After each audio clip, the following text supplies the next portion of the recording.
ভর দুপুর বেলা কোথায় গেছিলে এত সেজে গুজে? লাইফ ইন্স্যুরেন্স করিয়ে আসলাম।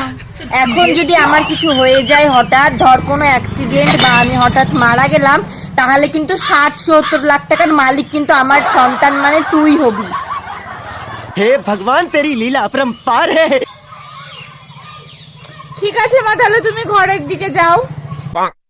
A few moments later.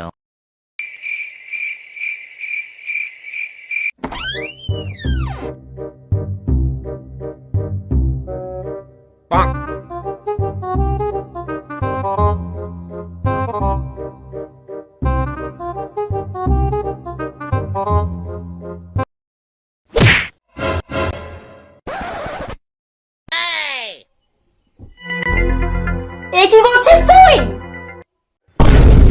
ওই তুমি অনেক দূর হেঁটে এসছো, তাই তোমার পাটা একটু মাসাজ করে। আচ্ছা তুমি ঘুমাও, আমি যাই। হ্যাঁ মা।